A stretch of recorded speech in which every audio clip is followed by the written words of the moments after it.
غنشارك معكم الحريرة المغربية الغنية عن التعريف، وإلا بغيتيها تجيك حمراء ولذيذة وفي نفس الوقت خاترة فتبعي معايا المراحل وشوفي المكون الرئيسي اللي غادي ندير فيها. عندي فواحد الطنجرة ديال الضغط، درت الحمص فازك، العدس حتى هو اللي فازك، العظومة وشوية قطعة اللحم، الكرفس والقزبور والمعدنوس. كنخلي منهم شوية باش ندور في الاخر. غادي نزيد عليهم مطيشه، واحد الراس ديال البصله، كلهم صاينين، والمكون الرئيسي اللي هو البربه اللي كان عندي مسلوقه.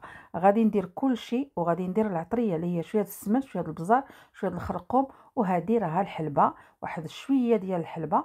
غادي ندير الملحه ونمرق هذا ونديرها طيب. ملي طيب مطيشه غادي نحيدها مع ديك الراس ديال البصله ومع البربه. هاد البربه راها كتجيب الحريره خطيره.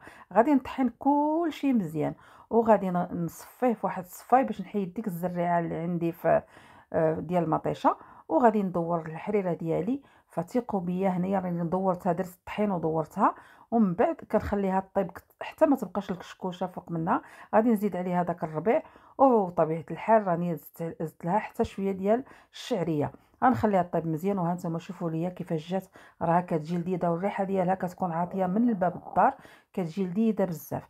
نتمنى هاد الوصفه تكون عجبتكم، وجربوا الطريقه ديال البربه وشويه د الحلبه. راها كتجي صحيه في نفس الوقت لذيذه بزاف، واللي ذاقها راه عجباتو. شكرا لكم ومع السلامه.